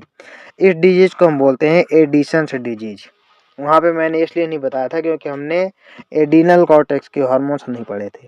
तो जब यहाँ पे हार्मोन्स का अंडर प्रोडक्शन होने लगता है तो आपको यहाँ पे एडिसन्स डिजीज हो जाती है। यहाँ पे कार्बोहाइड्रेट मेटाबॉलिज्म क्या हो जाता है, रुक जाता है, आपका अल्टर हो जाता है। ठीक है, अब देखो एक बहुत इंपॉर्टेंट चीज़ है आपकी, जो चीज़ आपको यहीं से बताना चाहूँगा, क्योंकि इसके बारे में डिटेल में हमारा 12th में दिया हुआ है, यहाँ पे कोई बहुत ज़्यादा डिटेल नहीं है। देखो टेस्टिस, ठीक है, ये मैं आपको डायरेक्ट यहीं से बता देता हूँ। ये चीज़ें हम ह्यूमन रिप्रोडक्शन में डिटेल में दिया हुआ है, आप लोग चाहो तो जा करके सर्च करके पढ़ सकते हो, अपने चैनल पे पढ़ा हुआ है, डिटेल में पढ़ाया है वहाँ पे। ठीक है, वहाँ पे डिटेल में मैंने पढ़ाया हुआ है। A pair of testis is present in the scrotal sac, ये आउटसाइड द एब्डोमेन, जो आउटसाइड द एब्डोमेन आपके स्क्रोटल सैक होते हैं उनमें हमारे टेस्टिस होते हैं। ठीक है, मेल इंडिविजुअल की बात कर रहा हूँ। Testis perform dual functions as the primary sex organ, तो है ही है टेस्टिस, लेकिन आपकी ये एंडोक्राइन ग्लैंड का काम भी करते हैं, क्योंकि ये बहुत सारे हार्मोन्स भी निकालते हैं, जैसे आपके एंड्रोजन्स वगैरह हो गए। तो देखो यहाँ पे testis is composed of seminiferous tubules, ठीक है, एंड स्ट्रोमल और इंटरस्टिशियल टिश्यू। यहाँ पे आपके सेमनीफेरस ट्यूब्यूल्स होंगे, इंटरस्टिशियल सेल्स होंगे, स्ट्रोमल टिश्यू आपके जो होते हैं लीडिंग सेल्स होंगे, और इंटरस्टिशियल सेल भी हम इनको बोलते हैं लीडिंग सेल्स को, है ना। Which are present in the intertubular spaces produces group of hormones called androgens. ये आपके डेट इज टेस्टोस्टेरोन, यहाँ पे ग्रुप ऑफ हार्मोन्स निकालते हैं जिनको हम क्या बोलते हैं, एंड्रोजन्स बोलते हैं। ये हमारे 12th में डिटेल में दिया हुआ है, मैंने वहाँ पे डिटेल में पढ़ाया भी है ना। तो यहाँ पे थोड़ा सा पढ़ा देंगे तो मज़ा नहीं आएगा, क्योंकि वहाँ पे बहुत ज़्यादा डिटेल में दिया है ना, तो वहाँ पे हम लोग बहुत ज़्यादा डिटेल में पढ़ेंगे, है ना। आप लोग चाहें तो जा करके ऑलरेडी देख सकते हैं, मैंने पढ़ाया भी हुआ है। तो मैं क्या करता हूँ, टेस्टिस और ओवरी ये चीज़ आपको बुक से ही बता देता हूँ, क्योंकि ये चीज़ें हमारे 12th में हमको फिर से पढ़नी पड़ेंगी, है ना। तो देखो androgens regulate the development and maturation and function of the male accessory sex organs like epididymis, है ना, vas deferens, seminal vesicle, prostate gland, urethra, ये सब चीज़ हम देखिए वहाँ पे डिटेल में पढ़ेंगे। कहाँ पे, ह्यूमन रिप्रोडक्शन में हम डिटेल में पढ़ेंगे। आप लोग चाहें तो जाकर के पढ़ भी सकते हैं। These hormones stimulate muscular growth आपके करवाते हैं ये, ग्रोथ ऑफ फेशियल हेयर और एक्सिलरी हेयर। एक्सिलरी हेयर मतलब कहाँ पे, जो आर्मपिट्स पे आपके बाल आ जाते हैं ना। एग्रेसिवनेस, टाइम टू टाइम हमारा गुस्सा बढ़ने रहता है हमारी एज के साथ, जैसे हार्मोनल स्टेज आती है बहुत ज्यादा, है ना।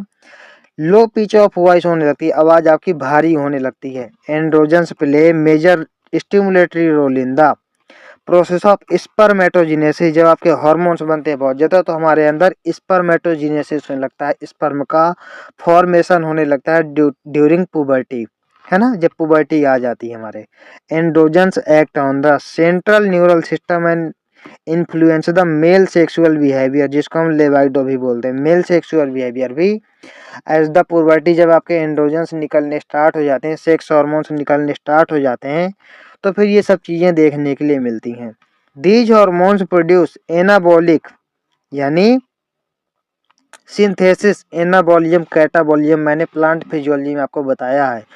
तो ये एनाबॉलिज्म इफेक्ट शो करते हैं ऑन प्रोटीन्स एंड कार्बोहाइड्रेट। ये क्या करते हैं, इसीलिए आपने सुना होगा कि जो बहुत सारे बॉडी बिल्डर्स होते हैं वो आपके स्टीरॉइड्स लेना स्टार्ट कर देते हैं। ठीक है, बहुत सारे स्टीरॉइड्स लेना आपके स्टार्ट कर देते हैं, तो ये आपके प्रोटीन और कार्बोहाइड्रेट मेटाबॉलिज्म को क्या करता है, एनाबॉलिज्म शो करता है। ठीक है, अब ओवरी देख लेते हैं। ये चीज देखिए, अगर यहाँ पे पढ़ाऊँ तो आधी अधूरी आपके समझ में आएगी, आधी अधूरी समझ में नहीं आएगी, तो आप लोग इससे काम चला लो। बाकी डिटेल में हमारा दिया हुआ है क्लास 12th में ह्यूमन रिप्रोडक्शन में, है ना। वहीं अगर मैं ओवरी की बात करूं, ठीक है, अगर हम ओवरी की बात करते हैं तो ओवरी में देखो क्या है। Females have pair of ovaries located in the abdomen. हमको पता है, देखिए फीमेल्स में 2 ओवरी आपकी होती हैं।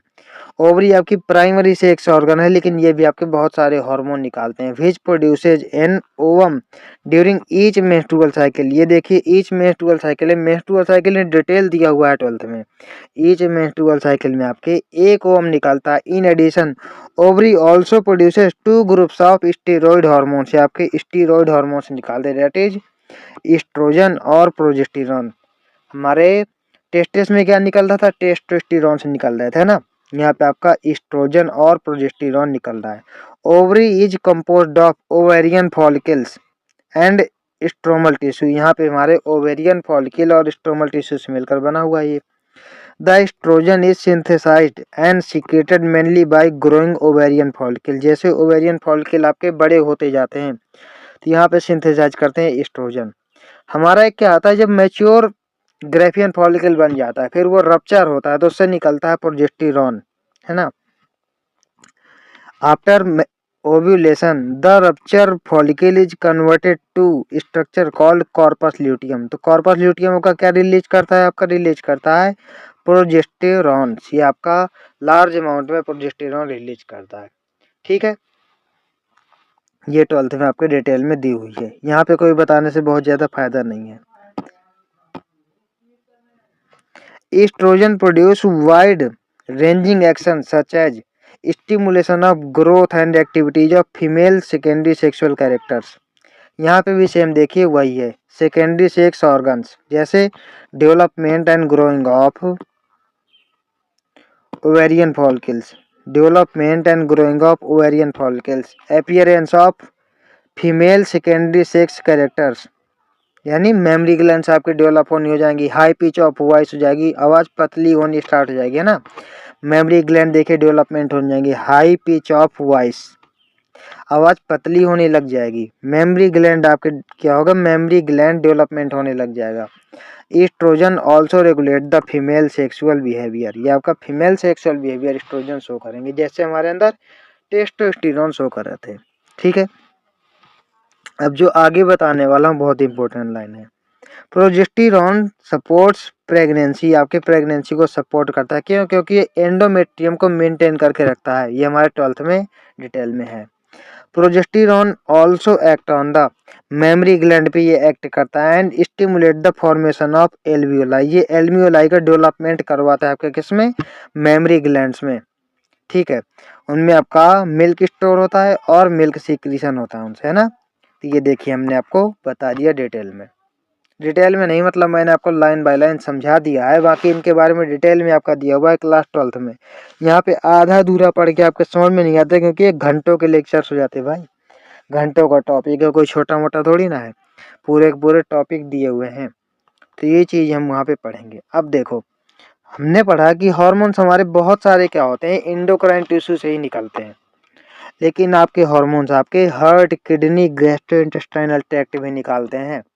ठीक है, हार्ट, किडनी, गैस्ट्रोइंटेस्टाइनल ट्रैक्ट भी निकालते। देखिए हार्ट के बारे में मैंने आपको बहुत सारी चीजें बताई हुई हैं पहले से, तो मैं क्या करता हूँ सीधे आपको यहाँ पे समझा देता हूँ। मैंने बताया कि हार्ट हमारा क्या रिलीज करता है, हार्ट हमारा रिलीज करता है। देखिए जो एट्रियल वॉल होती है ना हार्ट की, वो सीक्रेट करती हैं, क्या करती हैं, पेप्टाइड हार्मोन सीक्रेट करती हैं। आपके लिख देता हूँ यहाँ पे। पहली बात तो एड्रिनल टिश्यू के अलावा भी बहुत सारे आपके यहाँ पे ऑर्गन्स हैं जो हमारे रिलीज करते हैं हार्मोन, जो हमारे टिश्यू होते हैं बहुत सारे, जैसे आपकी एट्रियल वॉल ऑफ हार्ट हो गई है ना, लिख देता हूँ मैं।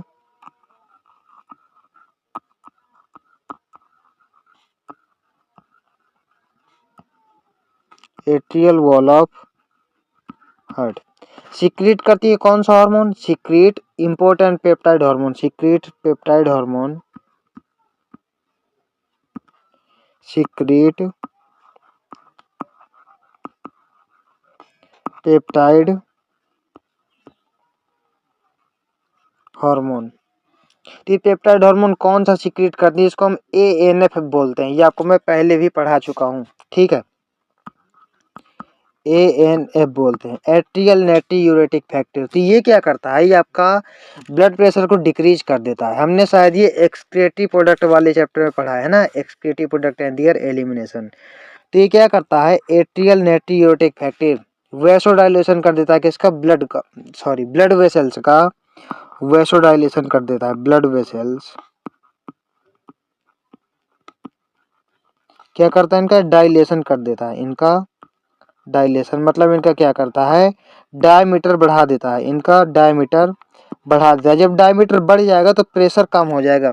ठीक है, जैसे ही एरिया बढ़ेगा वैसे ही प्रेशर क्या हो जाएगा, कम हो जाएगा। तो ब्लड प्रेशर को कम करता है, आपका ब्लड प्रेशर को कम करता है। क्यों, क्योंकि इनका जो है डायमीटर इंक्रीज कर देता है वैसोडाइलेशन करके। ठीक है, तो ब्लड प्रेशर क्या होगा, घट जाएगा।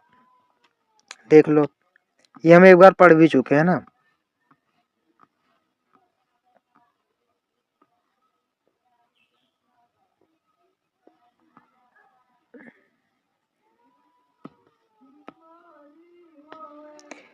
Now you know about the endocrine glands and their hormones, हमने इनके बारे में पढ़ लिया। However as mentioned earlier, hormones are also secreted by some tissue which are not endocrine gland. बहुत सारे आपके टिश्यू हैं यहाँ पे जो एंडोक्राइन ग्लैंड नहीं है, फिर भी वो हार्मोन्स सीक्रेट करते हैं। For example the atrial wall of our heart secrete a very important peptide hormone.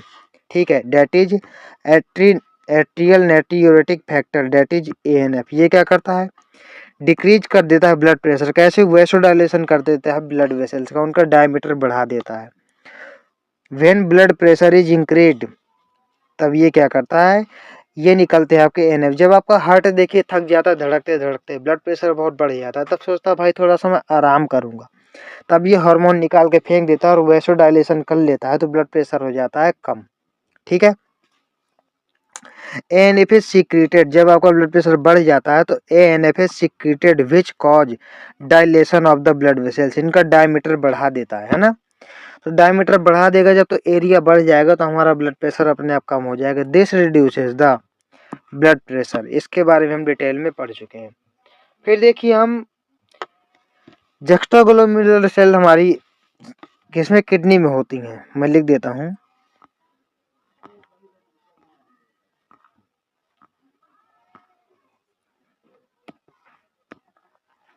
इनके बारे में देखिए हम लोग पढ़ चुके हैं कि आपकी जो जक्स्टा में, ये आपकी जो जक्स्टाग्लोमेरुलर सेल्स आपकी किडनी में होती है, क्या करती हैं, आपके एक प्रोटीन, ये आपके पेप्टाइड हार्मोन निकालती हैं। कौन सी,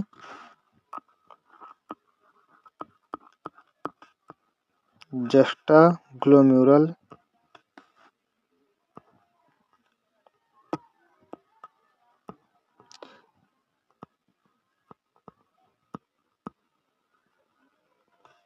sales of kidney, extraglomerular cells of kidney. ये आपका कौन सा हार्मोन निकालती हैं? ये निकालती हैं एक हार्मोन, उसका नाम क्या है? उसका नाम है एरिथ्रोपोएटिन।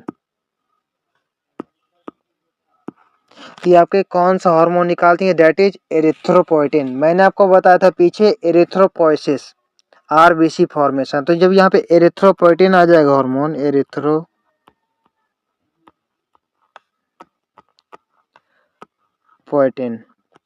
ये जुक्स्टाग्लोमेरुलर सेल्स होती हैं आपकी, किसकी? किडनी की। ये एरिथ्रोपोएटिन बनाती है, बनाता है एरिथ्रोपोइसिस करवाता है। एरिथ्रोपोइसिस मैंने आपको इसी चैप्टर में पढ़ाया है, एरिथ्रोपोइसिस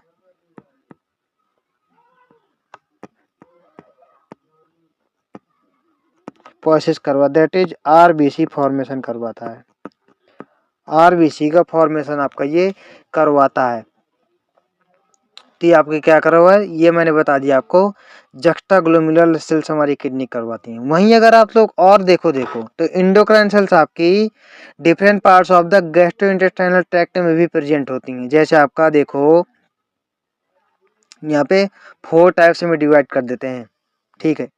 अगर गैस्ट्रोइंटेस्टाइनल ट्रैक्ट के अकॉर्डिंग आप देखो तो यहाँ पे 4 टाइप के हार्मोन्स निकालते हैं। देखो मैं लिख देता हूँ, ये भी पहले इतना बता दूं मैं आपको, तो ये टॉपिक हमारा क्लियर हो जाए यहाँ तक।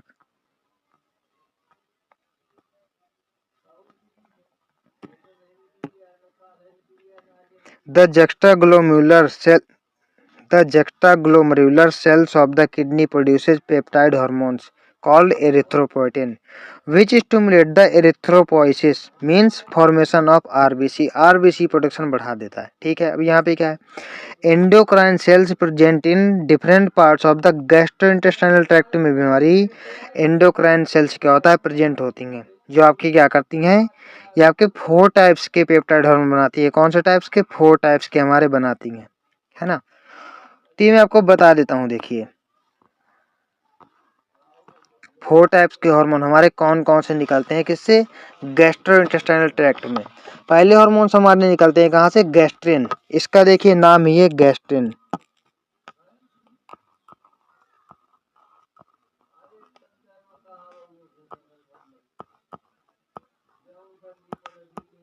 कौन सा? ये हमारा गैस्ट्रिन है। तो ये क्या करता है? ये हमारा गैस्ट्रिन हार्मोन जो है, और क्या होता है हमारा? सीक्रेटिन भी होता है, कोलिसिस्टोकाइनिन भी होता है ना, गैस्ट्रो इनहिबिटरी पेप्टाइड भी होते हैं। तो गैस्ट्रिन हमारा क्या करता है? हमारा गैस्ट्रिक ग्लैंड्स पे काम करता है। इसका नाम ये देखिए गैस्ट्रिन, ये हमारा गैस्ट्रिक ग्लैंड्स पे वर्क करता है।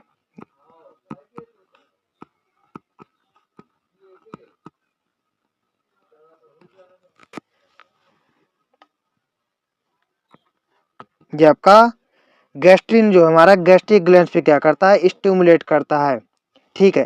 तो जब गैस्ट्रिन गैस्ट्रिक ग्लैंड्स पे क्या करेगा? स्टिमुलेट करेगा, तो क्या क्या यहाँ से सीक्रेट करेगा? सीक्रेट करता है हाइड्रोक्लोरिक एसिड और पेप्साइनोजन। क्या करता है? And secrete HCl and पेप्साइनोजन।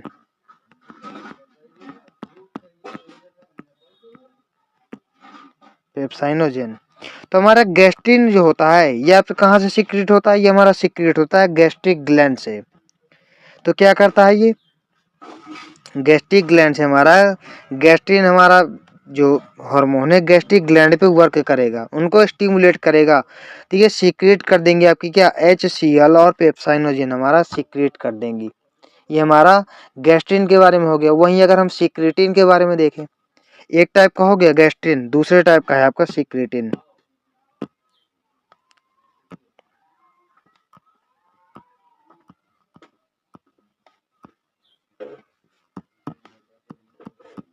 दूसरे टाइप का है सीक्रेटिन। तो गैस्ट्रिन हार्मोन जो हमारा था किस पे स्टिमुलेट कर रहा था? ये हमारा गैस्ट्रिक ग्लैंड को स्टिमुलेट कर रहा था। तो सीक्रेटिन हमारा क्या करता है? ये आपका एक्सोक्राइन पैंक्रियास पे काम करता है। किस पे? एक्सोक्राइन पैंक्रियास को स्टिमुलेट करता है, ये उन पे एक्ट करता है। तो क्या करता है? स्टिमुलेट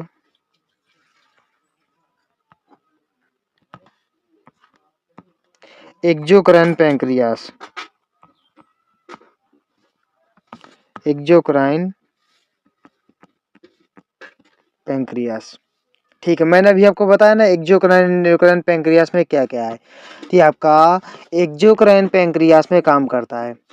तो क्या करता है यहाँ पे, जैसे ही एक्सोक्राइन पैंक्रियास में स्टिमुलेशन करेगा तो वहां से क्या सीक्रेट होगा, वाटर और बाइकार्बोनेट आयंस। क्या होगा, वाटर और बाइकार्बोनेट आयंस।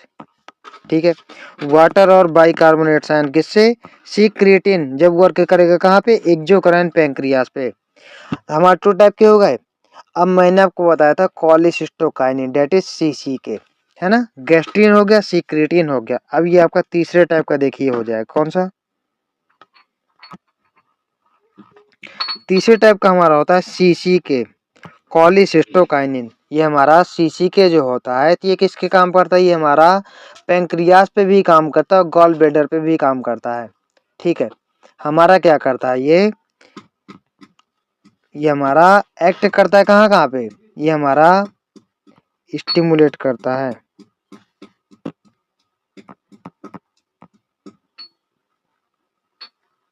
किसको, पैंक्रियास को और गॉल ब्लैडर को। मैं अलग अलग क्यों लिख रहा हूँ मैं आपको भी बताऊंगा। पैंक्रियास को भी करता है और गॉल ब्लैडर को भी करता है, गॉल ब्लैडर, पैंक्रियास को भी करता है और गॉल ब्लैडर को करता है।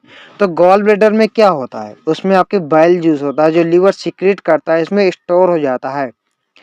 तो ये जब पैंक्रियास पे काम करेगा और गॉल ब्लैडर पे काम करेगा तो क्या क्या सीक्रेट होगा, पैंक्रियास से हमारे क्या निकलते हैं, पैंक्रिएटिक एंजाइम्स, इससे हमारे निकलते हैं पैंक्रिएटिक एंजाइम्स।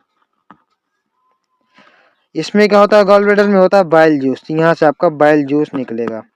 ठीक है, यहाँ से हमारा बाइल जूस निकलेगा। तो मैंने आपको देखिए 3 टाइप के बता दिए, है ना।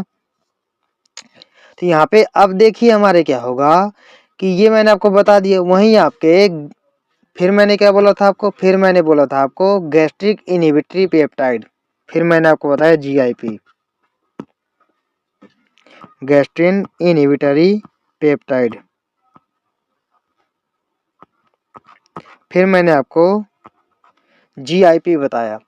तो जीआईपी हमारा क्या करता है, देखिए गैस्ट्रिक सीक्रेशन जो हमारे होते हैं, ठीक है, जो हमारे गैस्ट्रिक सीक्रेशंस होते हैं और मोटिलिटी होती है, इसको क्या करता है, इनहिबिट करता है, क्योंकि इसका नाम ये गैस्ट्रिक इनहिबिटरी पेप्टाइड, क्या करता है, इनहिबिट करता है, inhibit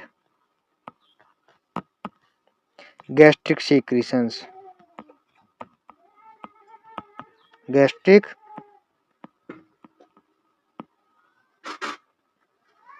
secretions and motility, gastric secretions and motility में काम करता है। ठीक है, वहीं आपके बहुत सारे और भी नॉन एंडोक्राइन टिश्यू होते हैं जो बहुत सारे हार्मोन निकालते हैं, जिनको हम ग्रोथ फैक्टर्स बोल सकते हैं। ये आपके नॉर्मल ग्रोथ में हेल्प करते हैं टिश्यू की, है ना। तो देखो मैं इतना आपको बता देता हूँ।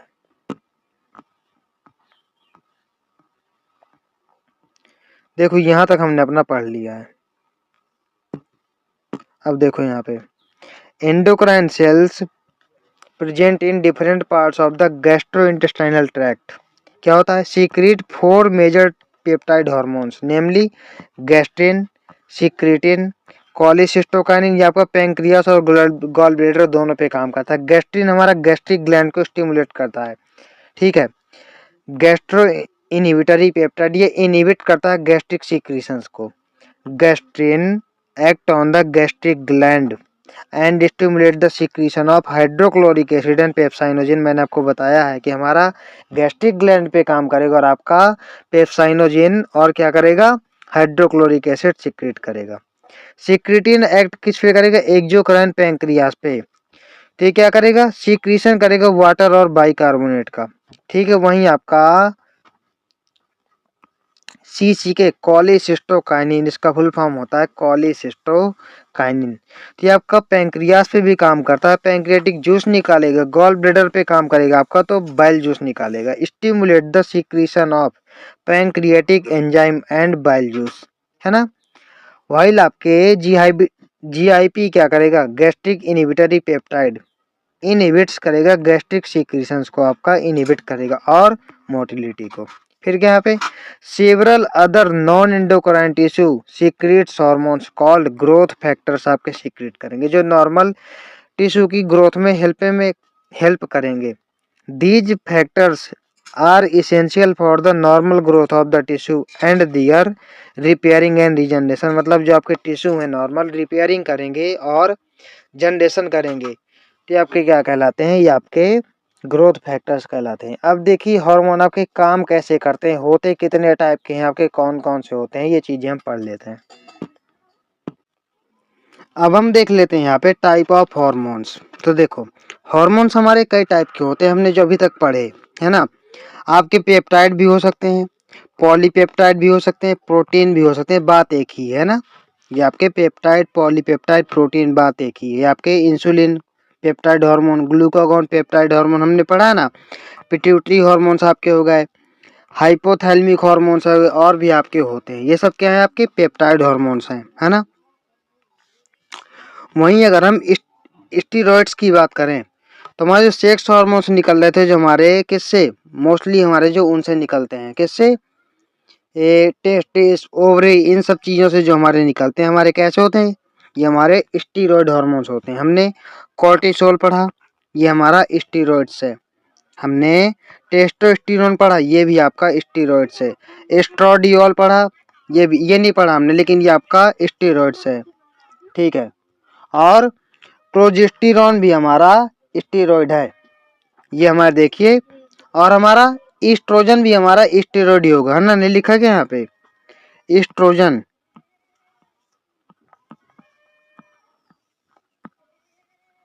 ईस्ट्रोजन क्या है, ये भी हमारा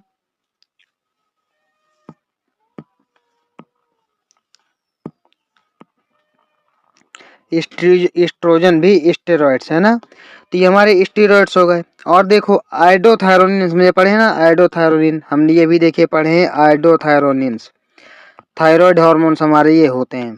टेट्राइडोथायरोनिन है ना, ट्राईआइडोथायरोनिन, थायरॉक्सिन हमने पढ़ा है ना, टेट्रा को हम थायरोक्सिन भी बोल रहे थे। तो ये हमारे कैसे हैं, ये हमारे स्टीरॉइड्स हैं और आइडोथायरोनिन से। तो इनके बारे में देखिए बताऊंगा अगर आपको एक इम्पोर्टेंट चीज, इनके स्टीरॉइड्स और आइडोथायरोनिन्स के, है ना। तो ये हमारे कैसे होते हैं, पहले देखो अमीनो एसिड डेरिवेटिव भी देख लो, हमारे होते हैं एपिनेफ्रिन। ये हमारे एपिनेफ्रिन होते हैं, जो आपके अमीनो एसिड डेरिवेटिव होते हैं। एड्रीनलाइन, नॉरएड्रीनलाइन, है ना, और नॉर एपिनेफ्रिन, एपिनेफ्रिन, ये सब हमारे कैसे हैं, अमीनो एसिड डेरिवेटिव हमारे हैं। अब देखो जो आपके ये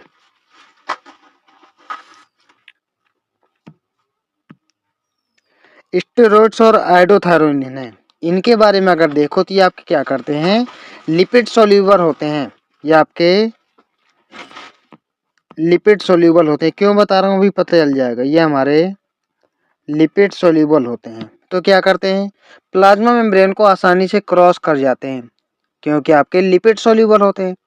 और आपके जब लिपिड सोल्यूबल होंगे तो आपके लिपिड से बनी होती है प्लाज्मा मेम्ब्रेन। प्लाज्मा मेम्ब्रेन बनी होती है फॉस्फोलिपिड से, यानी लिपिड वहाँ पे भी होता है। तो ये प्लाज्मा मेम्ब्रेन हमारी फॉस्फोलिपिड से बनी होती है, हमने पढ़ा है ये किसमें, सेल वाले चैप्टर में। फॉस्फोलिपिड से हमारी प्लाज्मा मेम्ब्रेन बनी होती है। तो क्या अगर प्लाज्मा मेम्ब्रेन को आसानी से क्रॉस कर जाते हैं, प्लाज्मा मेम्ब्रेन को ये क्या करते हैं, क्रॉस कर जाते हैं प्लाज्मा मेम्ब्रेन को। तो क्रॉस करके क्या करते हैं, ये मतलब कि अब देखो मैं इनके बारे में आपको कुछ बता रहा हूँ, है ना। देखो हमारे दो टाइप के हार्मोन देखिए होते हैं, ठीक है। तो हमारे दो टाइप के हार्मोन कौन कौन से होते हैं, एक होता है जिनमें टारगेट टिश्यू हमारे हार्मोन्स के सेल मेम्ब्रेन पे प्रेजेंट होते हैं, ठीक है, कहाँ पे, सेल मेम्ब्रेन पे प्रेजेंट होते हैं। और एक होते हैं जिनमें इनसाइड प्रेजेंट होते हैं सेल के। तो पहले मैं इनसाइड वाले आपको बता देता हूँ, जो हमारे स्टीरॉइड्स और आइडोथायरोनिन होते हैं। स्टीरॉइड्स और आइडोथायरोनिन इनके जो है सेल के अंदर प्रेजेंट होते हैं, इनके रिसेप्टर्स जो है सेल के अंदर प्रेजेंट होते हैं। ये आपके कैसे देखो एस्ट्रोजन जैसे, ये आपके ये स्टीरॉइड्स हैं। तो जो स्टीरॉइड हार्मोन है ये आपके क्या, प्लाज्मा मेम्ब्रेन किससे बनी होती है, जैसे आपका यूटीरेन की सेल मेम्ब्रेन है यहाँ पे किससे बनी होती है, आपकी फॉस्फोलिपिड से बनी होती है। और ये भी आपके लिपिड सोल्यूबल होते हैं। क्या होते हैं? लिपिड सोल्यूबल होते हैं। ये बनी होती है फॉस्फोलिपिड से, तो आसानी से अंदर ये एंटर कर जाते हैं। ठीक है, आसानी से अंदर एंटर कर जाते हैं। ये हमारा न्यूक्लियस मिलेगा, इसको भी ये क्रॉस कर जाएंगे तो क्या करेंगे, इनके कॉम्प्लेक्स क्या होते हैं, रिसेप्टर्स इनके कहाँ प्रेजेंट होते हैं, इनसाइड प्रेजेंट होते हैं। तो यहाँ पे आएगा ये हार्मोन और ये पूरा कॉम्प्लेक्स बना लेगा, ये पूरा हार्मोन रिसेप्टर कॉम्प्लेक्स बना लेगा। और ये क्या करेगा, फिर ये एक्ट करेगा कहाँ पे, डीएनए पे, ये आपके जीनोम पे एक्ट करेगा डीएनए से। तो डीएनए से फिर आपका एमआरएनए बन जाएगा, एमआरएनए से प्रोटीन बन जाएगा और हमारी बॉडी में जो जो फंक्शंस होने वहाँ पे अपना काम अकॉर्डिंगली कर लेगा, है ना। Physiological response, tissue growth factor, differentiation सब कुछ कर देगा। फिजियोलॉजिकल रिस्पॉन्स है ये करेगा जो टिश्यू ग्रोथ डिफरेंशिएशन जो भी करवाना है। तो जो आपके स्टीरॉयड हार्मोन्स होते हैं और आपके आयोडोथायरोनिन्स होते हैं, ये क्या होते हैं, लिपिड सोल्यूबल होते हैं। ये आपकी फॉस्फोलिपिड से बनी होती है, तो आसानी से इसको क्रॉस कर जाते हैं। ठीक है, इनके क्या रिसेप्टर्स कहाँ पे होते हैं, अंदर होते हैं सेल के। इनके रिसेप्टर्स कहाँ होते हैं, इनसाइड द टारगेट सेल होते हैं। मैं लिख देता हूँ, देखिए इनके रिसेप्टर्स कहाँ, इंट्रासेल्यूलर होते हैं, इंट्रा सेल्यूलर रिसेप्टर्स, मतलब इनसाइड द सेल होते हैं। तो ये सीधे इंफॉर्मेशन लेके आते हैं, यहाँ अपना पहुंचा देते हैं, अंदर आ जाते हैं। यहाँ पे आपका हार्मोन रिसेप्टर कॉम्प्लेक्स बना लेते हैं, है ना। ये रिसेप्टर देखिए प्रेजेंट है, यहाँ पे आपका हार्मोन आ गया, तो आपका हार्मोन रिसेप्टर कॉम्प्लेक्स बना लेंगे जो रिसेप्टर यहाँ प्रेजेंट है। और ये जीनोम में चेंजेस करेंगे, फिर यहाँ से आपका डीएनए से एमआरएनए बन जाएगा, एमआरएनए से प्रोटीन बन जाएगा, बाकी आपके आगे फिजियोलॉजिकल फंक्शन सारे हो जाएंगे। दूसरे टाइप के होते हैं जिनके टारगेट टिश्यू जो होते हैं, जिनके रिसेप्टर्स होते हैं वो आपके कहाँ पे, सेल मेम्ब्रेन में ही प्रेजेंट होते हैं। ठीक है, ये आपके सेल मेम्ब्रेन में ही देखिए प्रेजेंट होते हैं। जैसे आपको यहाँ पे देखिए एफएसएच हमारा आ गया, है ना। तो यहाँ पे क्या होता है, इनके जो होते हैं तो ये हमारे कहाँ प्रेजेंट होते हैं, ये आपके प्रोटीन हार्मोन्स होते हैं। पहली बात तो वो हमारे कैसे होते थे, स्टेरॉइड्स होते थे, ये हमारे प्रोटीन हार्मोन है। यानी पेप्टाइड हार्मोन है, जो हमने पेप्टाइड पॉलीपेप्टाइड ये सब पढ़े ना, तो वो हार्मोन्स हैं। तो ये हमारे क्या करते हैं, इनके रिसेप्टर्स आपके प्रेजेंट होते हैं कहाँ पे, वॉल पे। इनकी जो है देखो ओवेरियन मेम्ब्रेन है ये, यानी ओवरी में आपका निकलता है ना एफएसएच, ओवरी में जो वर्क करता है ना, तो ये ओवेरियन सेल मेम्ब्रेन दी हुई है। तो ये सोल्यूबल नहीं है, लिपिड सोल्यूबल नहीं होते। तो इनके रिसेप्टर कहाँ प्रेजेंट होते हैं, देखिए यहाँ पे मेम्ब्रेन में। तो ये आपका क्या हुआ, हार्मोन आके यहाँ पे बाइंड हो गया। ठीक है, यहाँ पे जब बाइंड होगा तो रिस्पॉन्स जनरेट करेगा। क्या करेगा, रिस्पॉन्स जनरेट करेगा। और जैसे ये रिस्पॉन्स जनरेट करेगा तो फिर यहाँ पे ये हेल्प किसकी लेगा, सेकेंडरी मैसेंजर्स की हेल्प लेगा, जनरेट करेगा सेकेंडरी मैसेंजर, यहाँ पे सेकेंडरी मैसेंजर्स की हेल्प लेगा। ठीक है, तो सेकेंडरी मैसेंजर की जब हेल्प लेगा तो फिर वो पहुंचा देंगे आगे जनरेशन, यहाँ पे जो मतलब कि मैसेज पहुंचाना है तो ये आगे पहुंचा देंगे, आगे पहुंच जाएंगे। तो आप फिर बायोकेमिकल रिस्पॉन्स देंगे, फिर आगे यहाँ पे फिजिकल रिस्पॉन्स है, फिजियोलॉजिकल रिस्पॉन्स है, यहाँ पे भी होने लगेंगे, ओवेरियन ग्रोथ वगैरह आपका होने लगेगा, है ना। ओवेरियन ग्रोथ वगैरह आपका होने लगेगी। यहाँ पे सेल मेम्ब्रेन में इसके रिसेप्टर्स प्रेजेंट है, तो वहाँ पे आके एक्टिव हो जाएंगे। फिर ये क्या करेंगे, सेकेंडरी मैसेंजर जनरेट करेंगे। अब सेकेंडरी मैसेंजर आपके क्या क्या हो सकते हैं, देखिए यहाँ पे दिया साइक्लिंग एएमपी और कैल्शियम। तो देखिए साइक्लिक एएमपी आपका हो सकता है। एएमपी के पहली बात मैं आपको फुल फॉर्म आपको बता देता हूँ, एडिनोसिन मोनोफॉस्फेट होता है। क्या होता है, एएमपी को देखिए सेकेंडरी मैसेंजर आपके क्या क्या हो सकते हैं, मैं लिख देता हूँ यहाँ पे एएमपी, इसका फुल फॉर्म है एडिनोसिन मोनोफॉस्फेट। क्या है, मोनोफॉस्फेट,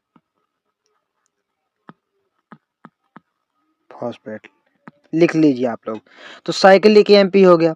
एक आपका होता है IP3, ठीक है, एक होता है IP3। तो IP3 का क्या है, इनोसिटोल होता है, इनोसिटोल ट्राइफॉस्फेट। देखिए मैं ये भी लिख देता हूँ,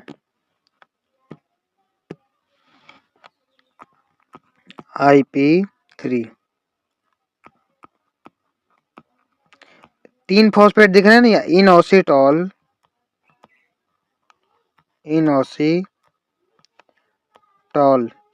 ट्राइफॉस्फेट, क्योंकि यहाँ पे हमें 3 फॉस्फेट दिख रहे हैं। देखो ट्राइफॉस्फेट दिख रहे हैं, पहले वो मोनोफॉस्फेट थे, यहाँ पे ट्राइफॉस्फेट। आपके कैल्शियम आयंस भी वर्क कर सकते हैं सेकेंडरी मैसेंजर की तरह। क्या कर सकते हैं? कैल्शियम आयंस भी हमारे वर्क कर सकते हैं। तो क्या AMP हो गया, IP3 हो गया, कैल्शियम आयंस भी आपके हो गए किससे? जो सेकेंडरी मैसेंजर की तरह काम करेंगे। तो जो आपके जो प्रोटीनेशियस हार्मोन होंगे, जो प्रोटीन हार्मोन होंगे, उनके आपके कहाँ पे, मैंने आपको क्या बताया, स्टेरॉइड्स के हमारे कहाँ पे होते हैं? टारगेट रिसेप्टर जो होते हैं इंट्रासेल्यूलर सेल के अंदर होते हैं, लेकिन इनके कहाँ पे? मेम्ब्रेन पे होते हैं। इनके कहाँ पे होते हैं? मेम्ब्रेन पे। इनके रिसेप्टर होते हैं मेम्ब्रेन पे। जो आपके प्रोटीनेशियस हार्मोन होते हैं कहाँ पे होते हैं? इनके रिसेप्टर होते हैं मेम्ब्रेन पे। बाद में ये सेकेंडरी मैसेंजर की हेल्प लेते हैं, ठीक है। और जो भी एक्टिविटीज करवानी है, फिजियोलॉजिकल फंक्शन डेवलपमेंट अपनी सेल में, बायोकेमिकल रिएक्शंस वगैरह सब ये आकर जा करके करवा देते हैं। देखो मैंने आपको इनके बारे में डिटेल में बता दिया, मैंने आपको पूरा समझा दिया कि किसके रिसेप्टर कहाँ पे पाए जाते हैं, है ना। अब देखिए हम लोग आगे देख लेते हैं अपने टॉपिक।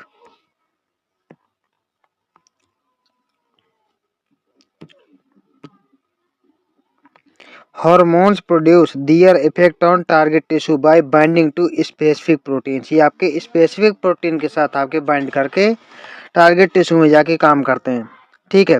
अपने इफेक्ट शो करते हैं टारगेट टिश्यू में। कैसे? इनको हम बोलते हैं हार्मोन रिसेप्टर्स। तो रिसेप्टर्स कहीं कहीं आपके सेल मेम्ब्रेन में प्रेजेंट होते हैं, कहीं कहीं आपके अंदर प्रेजेंट होते हैं, ठीक है। कहाँ पे? अंदर प्रेजेंट होते हैं, देख लेते हैं। Located in the target tissue only. जैसे hormone receptors present in on the cell membrane of the target cell और called membrane bound receptors। जो हमारे मेम्ब्रेन में प्रेजेंट होंगे, जो मैंने आपको प्रोटीन वाले बताए, जो मेम्ब्रेन में प्रेजेंट होंगे, जो मैंने आपको प्रोटीन वाले बताए, ठीक। कहाँ गया? Cell membrane bound receptors and receptors present inside target cell are called intracellular. यानी आपके अंदर भी प्रेजेंट होंगे, जो हमारे स्टेरॉइड हार्मोन्स के होते हैं, है ना। क्योंकि यहाँ पे मेम्ब्रेन होती है फॉस्फोलिपिड की, और ये भी आपके लिपिड सोल्यूबल होते हैं। Mostly nuclear receptors present in the nucleus. Mostly nuclear receptors आपके न्यूक्लियस में प्रेजेंट होते हैं। Binding of hormone to its receptor lead to the formation of hormone receptor complex. Hormone receptor complex बना लेता है। देखो न्यूक्लियस में जो प्रेजेंट हैं, ये देखो, यहाँ से आपका हार्मोन आया, ये आपका रिसेप्टर में फंस गया तो आपका हार्मोन रिसेप्टर कॉम्प्लेक्स बना लेके। देखिए न्यूक्लियस है हमारा, न्यूक्लियस के अंदर, है ना। फिर अपना काम यहाँ पे शो करने लग जाएगा। मैंने आपको यही देखिए बताया है।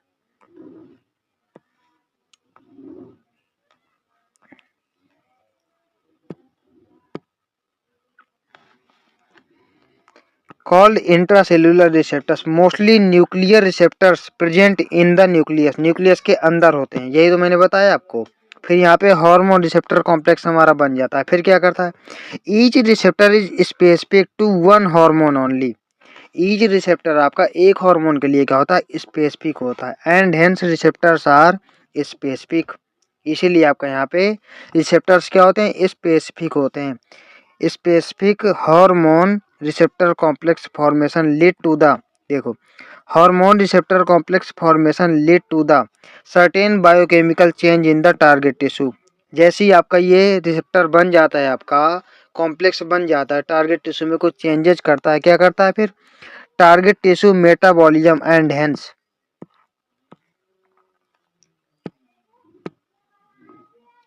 Physiological functions are regulated by the hormone. आपके फिजियोलॉजिकल फंक्शंस होने लगते हैं on the basis of their chemical nature. Hormones can be divided into groups. मैंने आपको बता दिया। सेकेंड टाइप मैंने बताया जहाँ पे हमारे सेल मेम्ब्रेन में प्रेजेंट होते हैं पेप्टाइड हार्मोन्स। आपके स्टीरॉइड्स और आइडोथायरोनिन्स हमारे क्या होते हैं? मोस्टली हमारे स्टेरॉइड्स कहाँ होते हैं? इनके इनसाइड द सेल हमारे रिसेप्टर्स प्रेजेंट होते हैं। अब देख लो, दूसरा वाला देख लो जो मैंने आपको बाद में बताया, प्रोटीन वाला।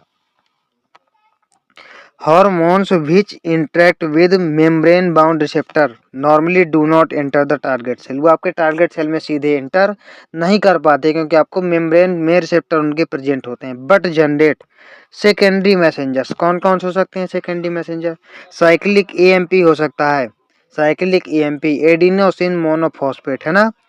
IP3 हो सकता है, इनोसिट्रॉल ट्राइफॉस्फेट आपका हो सकता है, इनोसिट्रॉल ट्राइफॉस्फेट हो सकता है आपका। कैल्शियम आयंस आपके हो सकते हैं सेकेंडरी मैसेंजर। ये क्या करेंगे? Which in turn regulate cellular metabolism. ये फिर सेल के अंदर जाएंगे, उसके सेल में मेटाबॉलिज्म करेंगे। क्या करेंगे? Hormones which interact with intracellular receptors. Steroid hormone होते हैं जो हमारे इंट्रासेल्युलर रिसेप्टर्स में हमारे वर्क करते हैं। हमारे कौन कौन से होते हैं? स्टीरॉयड हो सकते हैं और हमारे आयोडोथायरोनिन हो सकते हैं। मैं आपको पहले ही बता चुका हूँ, है ना। ये आपके इंट्रासेल्युलर हैं और ये आपके रेगुलेट सेलुलर मेटाबॉलिज्म। हमारे ये यहाँ खत्म हो गया हमारा कौन? प्रोटीन वाला। फिर क्या है? Mostly regulate the gene expression of the chromosome function by interaction of the hormone receptor complex. जब ये हार्मोन रिसेप्टर कॉम्प्लेक्स बना लेते हैं तभी अपना ये क्या करते हैं? फंक्शन आगे शो करते हैं, है ना। फिर यहाँ पे क्या है? With the genome. फिर अपने ये जीनोम के साथ में कुछ वहाँ पे रिएक्शन वगैरह करके फिर आगे मतलब कि आपके फिजियोलॉजिकल फंक्शन शो करने लगते हैं। Cumulative biochemical actions result in the physiological and development effect. फिर आपकी ये फिजियोलॉजिकल फंक्शन देखिए शो करने लगते हैं। मैंने आपको डायग्राम से भी देखिए बता दिया और ऐसे भी बता दिया कि आपके इंट्रासेल्युलर कौन है और आपके मेम्ब्रेन बाउंड रिसेप्टर्स आपके किस में प्रेजेंट होते हैं, है ना। ये चीजें मैंने आपको बता दी। तो हमने चैप्टर अपना बहुत अच्छे से देखिए क्लियर करके पूरा खत्म कर लिया है ना। तो आप लोग अच्छे बच्चों की तरह लाइक सब्सक्राइब शेयर सब कुछ कर दो और यहीं पे हम लोग अपना खत्म करते हैं, है ना। फिर मिलेंगे नेक्स्ट चैप्टर के साथ। Thank you.